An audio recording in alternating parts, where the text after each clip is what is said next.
Você já se sentiu um estranho em sua própria casa? Imagine ser deixado de lado por anos por um padrasto frio, só para sua mãe voltar de repente, desesperada, implorando para que você a salve da prisão. Na calada da noite, uma mensagem aparece na sua tela da pessoa que você pensou que nunca mais ouviria: Filho, preciso de você. Todas as emoções reprimidas, as memórias de infância destruídas, as lágrimas silenciosas da sua mãe e os olhares severos do Rick voltam como uma tempestade. Quando você perde seu quarto, sua família e sua confiança, o perdão ainda pode significar alguma coisa, ou é apenas mais uma ferida no seu orgulho? O que você faria se a mãe que um dia o abandonou voltasse de repente, usando seu amor e gentileza para encobrir seus erros mais obscuros? A história de hoje é sobre a linha tênue entre família, dor e traição. Pronto para mergulhar? Deixe um comentário nos contando de onde você está assistindo e vamos começar esse drama inédito juntos. É estranho como certas memórias persistem, recusando-se a desaparecer, como o frio que se agarra à pele muito depois de você ter deixado a neve para trás. Lembro-me das manhãs em que o mundo ainda parecia seguro. Só eu, minha mãe e a luz dourada que se acumulava em nossa cozinha apertada. Ela cantava baixinho enquanto virava panquecas, e eu acreditava, só por aqueles instantes, que éramos inquebráveis. Mas por trás daquelas manhãs comuns, sombras se acumulavam. Eu tinha apenas 5 anos quando as brigas dos meus pais começaram a abafar o som dos desenhos animados. O divórcio em si não foi uma surpresa. O que me quebrou foi a forma como a culpa parecia se infiltrar em todos os cantos da nossa vida, meus avós escolhendo lados, vizinhos cochichando a portas entreabertas. Minha mãe fingia coragem, mas eu podia ver o cansaço estampado em seus olhos todas as noites, depois de trabalhar em turnos dobrados só para nos mantermos à tona. As visitas ao meu pai, o arquiteto, tornaram-se minha tábua de salvação, os dias em que fugíamos para canteiros de obras ou construíamos aeromodelos em seu pequeno apartamento. Ele prometia: a gente sempre dá um jeito, garoto. Em casa, porém, a solidão se instalou. Minha mãe era minha âncora, mas ela estava se esvaindo aos poucos, perdida em preocupações adultas e lágrimas silenciosas que ela achava que eu não via. Quando Rick entrou em nosso mundo, tudo mudou. Ele chegou com um charme forçado, oferecendo presentes, contando piadas que nunca funcionavam.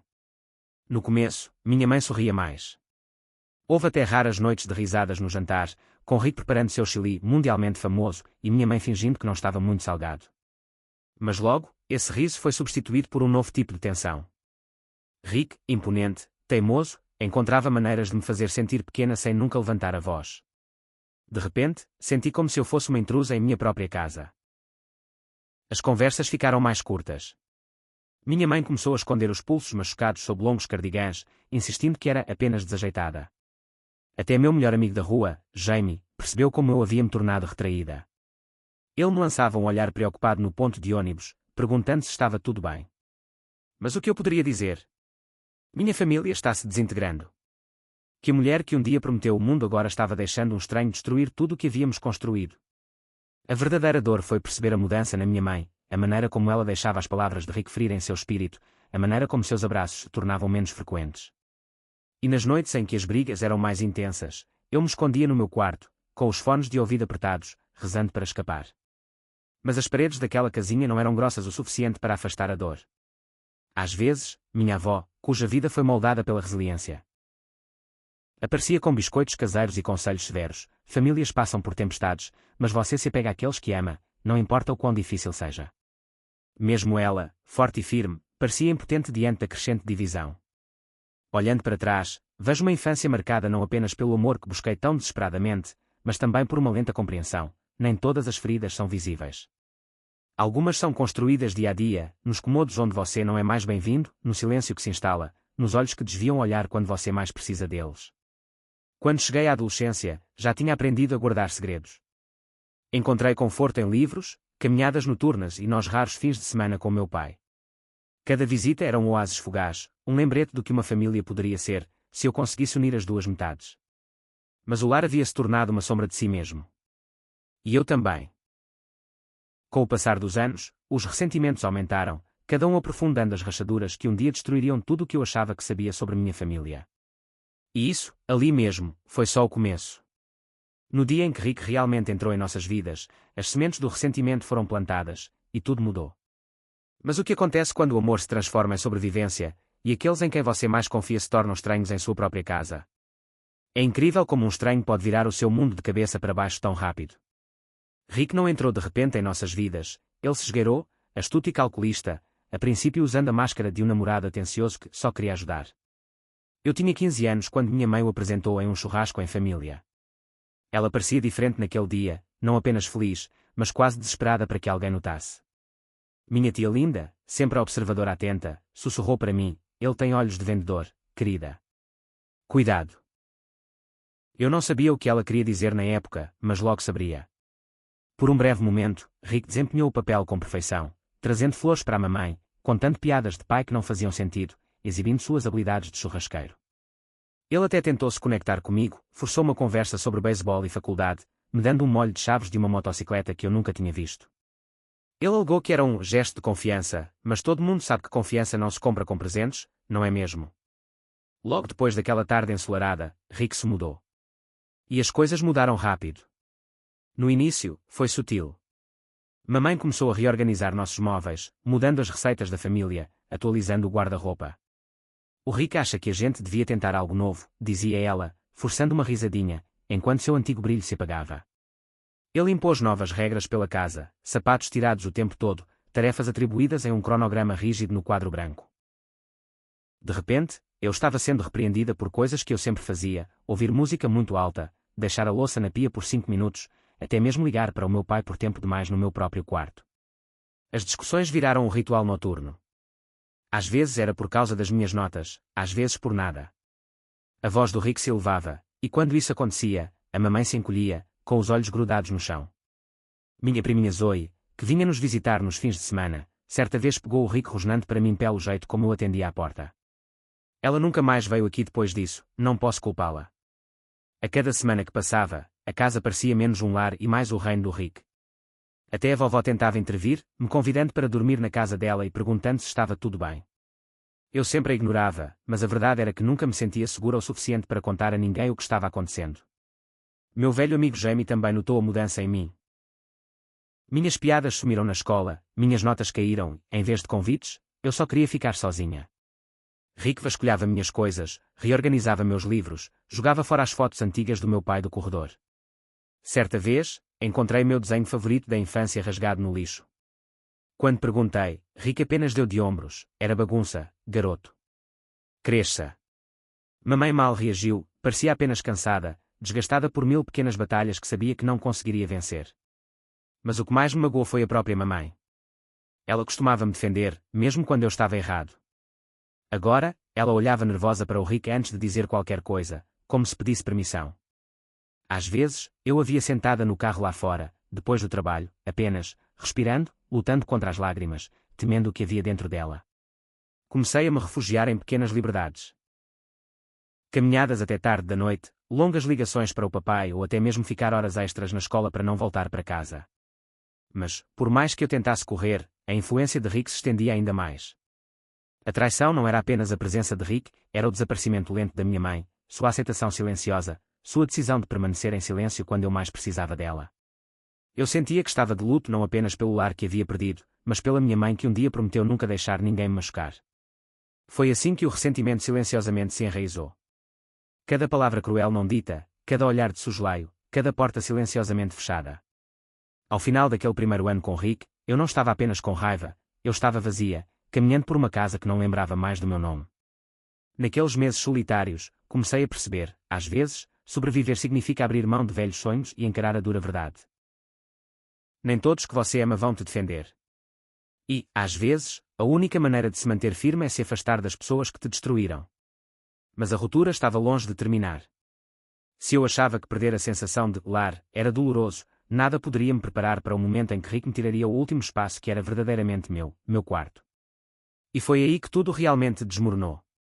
Alguns momentos reorganizam a sua vida num instante: uma porta batida, uma promessa quebrada, a gota d'água que rompe o fio ao qual você se agarrou por tanto tempo. Para mim, aconteceu silenciosamente, sem o drama que se espera. Começou no dia em que voltei da faculdade, com a mala na mão, pronta para resgatar o pedacinho de infância que me restava, um quarto, uma lembrança, o conforto de 4 paredes familiares. Só que, quando abri a porta, fui recebida por uma completa estranha. Ali, no espaço que eu havia pintado quando criança, o lugar onde guardava todas as minhas esperanças e sonhos particulares, estava um homem que eu nunca havia conhecido, o novo inquilino de Rick. Malas enfileiravam-se na parede onde meus antigos posters estavam pendurados. Meus troféus e livros haviam sumido, substituídos por caixas desbotadas e o leve cheiro da colonia de outra pessoa. Era como entrar na vida de um estranho, como se eu já tivesse sido apagada. Lembro-me de ficar paralisada, esperando minha mãe dizer que foi um erro, rir e prometer que havia espaço para mim, como sempre houve. Mas ela apenas olhou para o chão, torcendo as mãos, e não disse nada. A voz de Rick, fria como sempre, flutuou da sala de estar. Você não mora mais aqui, lembra? Precisávamos do dinheiro. Sem desculpas. Sem vergonha. Apenas aquele sorriso presunçoso, como se ele finalmente tivesse vencido a guerra que vinha travando comigo desde o dia em que se mudou.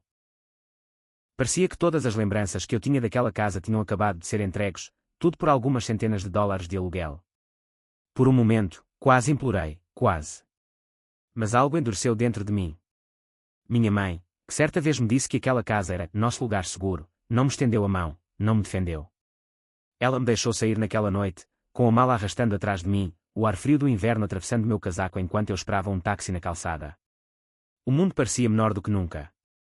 Não foi apenas a perda de um quarto, foi a perda de um lar, da confiança, da crença de que, não importava o quão ruim as coisas estivessem, minha mãe lutaria por mim. Liguei para o meu pai naquela noite, com a voz trêmula, sem saber se estava mais brava ou desolada. Ele me disse: "Você é sempre bem-vinda aqui. Você tem um lar enquanto eu estiver por perto." Eu também conseguia ouvir a tristeza na voz dele. Talvez culpa por ter se mudado, talvez arrependimento por ter me deixado voltar para aquele caos, para começo de conversa. As férias se tornaram um novo tipo de solidão.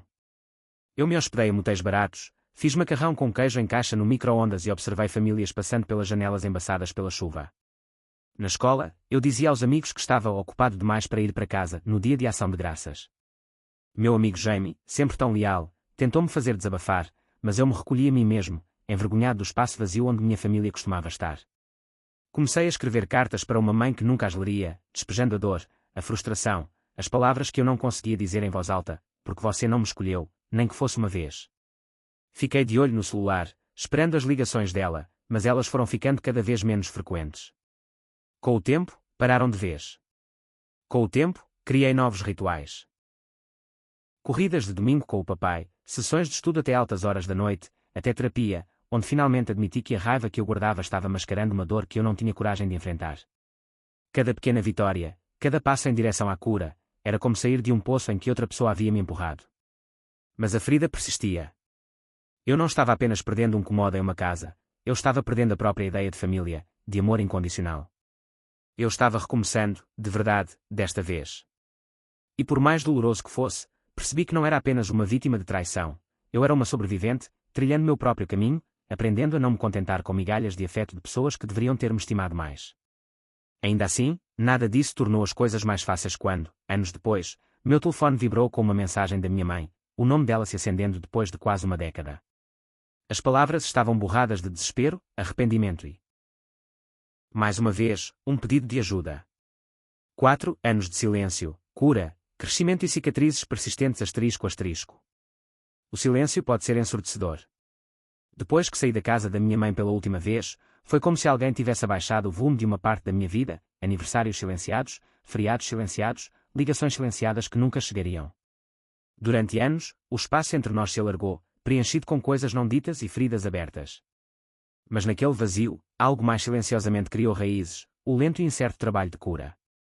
Fui morar com meu pai e, pela primeira vez em muito tempo, me senti segura. Era um tipo diferente de lar, só nós dois, dançando desajeitadamente em torno de nossas mágoas, encontrando um ritmo. Papai tentava preencher o silêncio com risadas fáceis e panquecas de domingo de manhã.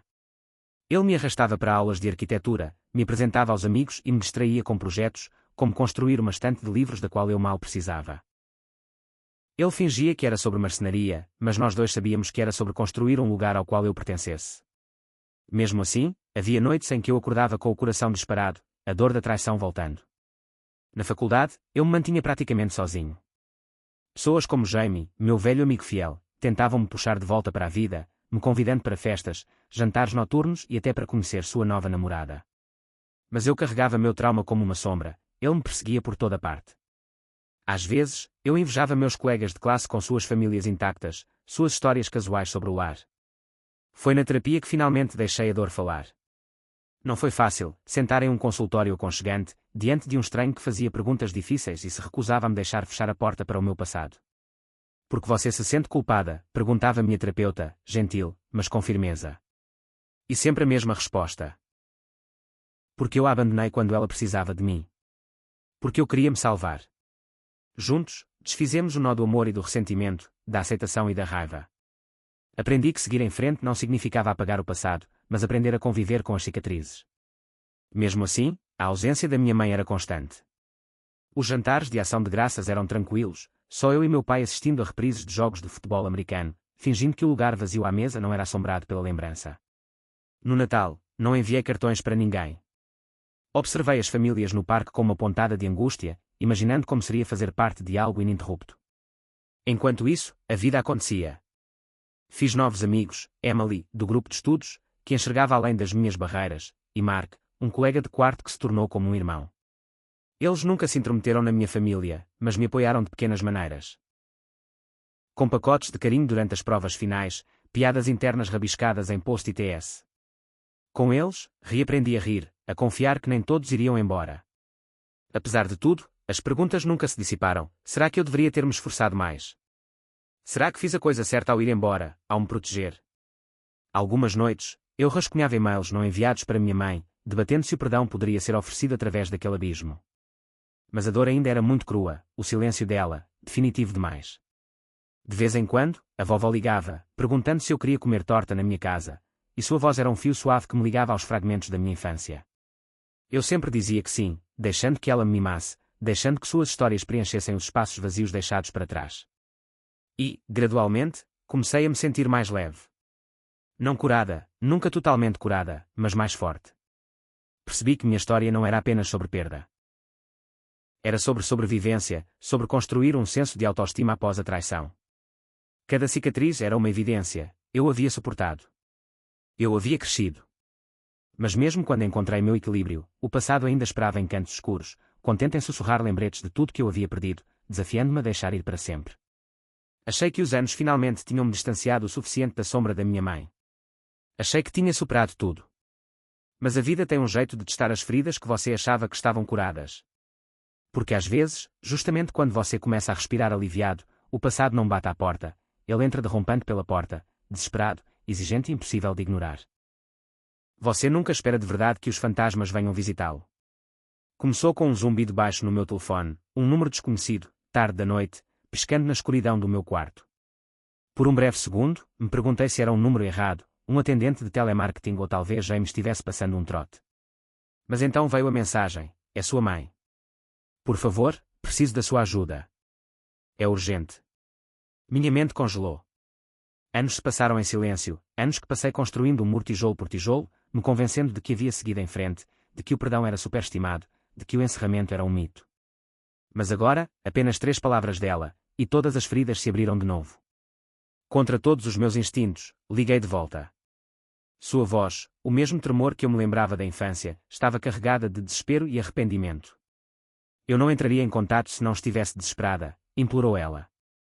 Rick e eu, estamos encrencados. Devemos dinheiro. Se não pagarmos, podemos ir para a cadeia. Preciso de você, só desta vez. Ela não estava só pedindo dinheiro. Não, ela queria que eu mentisse, que a ajudasse a enganar o chefe do Rick, que me aproveitasse de uma ferida que eu nem sabia que o homem tinha. Se você fingir que está doente, talvez ele tenha piedade. Talvez ele nos dê mais tempo. Quando hesitei, ela chorou mais forte, sobrepondo culpa a cada sílaba. Você sempre foi meu pequeno herói. Sei que você cresceu agora, mas eu imploro. Fiquei ali sentado, agarrado ao fone, sentindo raiva, tristeza e um amor triste e distorcido, tudo ao mesmo tempo. Pensei no meu pai, seu apoio inabalável, seus avisos de que algumas pontes são melhores queimadas. Pensei em todos os feriados solitários, nas cartas que nunca enviei, nas noites sem dormir, repetindo o que eu poderia ter feito de diferente. Todos os meus instintos gritavam, não. Mas lá estava ela, minha mãe. Meu primeiro lar. A mulher que, apesar de todos os seus defeitos, eu um dia amei mais do que qualquer pessoa na Terra. Por um momento, quase disse sim. Essa é a parte que não contei a ninguém. Quase traí o homem que me tornei pela mulher que só me causou dor. É assim que esses laços são profundos. Mas, no último segundo, ouvi as palavras da minha terapeuta ecoarem: você não pode salvar alguém que continua escolhendo o fogo. Então, recusei, um trêmulo, desculpe. Não consigo fazer isso. Ela gritou, soluçou, me chamou de egoísta, de traidora. O peso da sua decepção era esmagador. Eu a bloqueei naquela noite, tremendo de culpa e alívio ao mesmo tempo. Mas esse não foi o fim. Dias depois, chegaram mensagens de amigos, até da minha antiga professora, a Sra. Carter, que sempre fora próxima da mamãe. Ela está uma bagunça, disseram. Ela se sente abandonada. Papai ligou, depois de ter sido muito repreendido. Até o Rick, por meio de uma terceira pessoa, tentou conversar comigo, prometendo que aquela seria a última vez que precisariam da minha ajuda. O pior aconteceu quando ela me enviou um vídeo, lágrimas escorrendo, voz rouca, me culpando por tudo que tinha dado errado. Depois de tudo que eu sacrifiquei, é assim que você me retribui. Assisti a tudo, paralisado de dor e fúria. Mas o trauma traz clareza.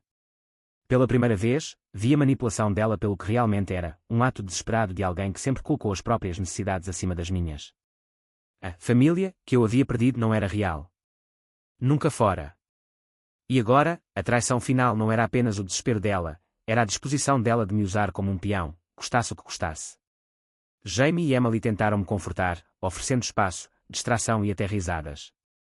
Papai, ao ouvir tudo, simplesmente me abraçou e sussurrou: você fez a coisa certa. Não tem do que se envergonhar. E, aos poucos, eu acreditei nele.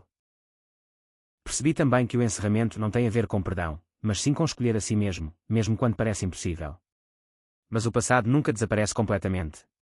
Minha mãe me mandava uma última mensagem de um número novo, me xingando, me culpando. Apaguei a mensagem e deixei o silêncio se instalar de vez. Eu queria poder dizer que me sentia livre.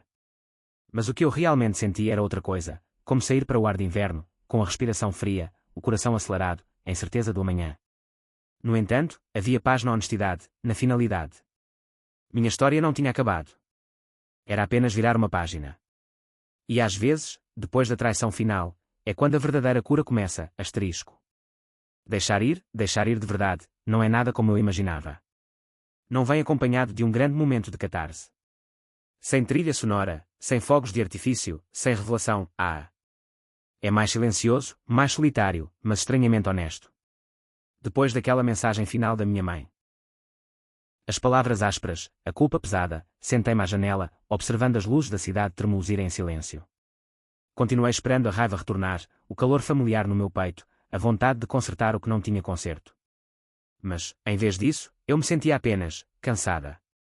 Esvaziada, mas não quebrada. Durante semanas, revivi cada lembrança, as noites em que me agarrei à esperança, as vezes em que escolhi a mim mesma mesmo quando parecia perda, os momentos de arrependimento que pensei que me assombrariam para sempre. Às vezes, a tristeza e o alívio se entrelaçavam tão fortemente que eu não sabia qual era qual. Emily chamava isso de dores do crescimento. Ela já tinha visto sua parcela de caos familiar, e juntas rimos, choramos, reconstruímos. Mark, meu colega de quarto, começou a me arrastar para noites de perguntas e respostas e trilhas, pequenos lembretes de que a vida ainda podia me surpreender. Papai nunca pedia detalhes, mas ele sabia.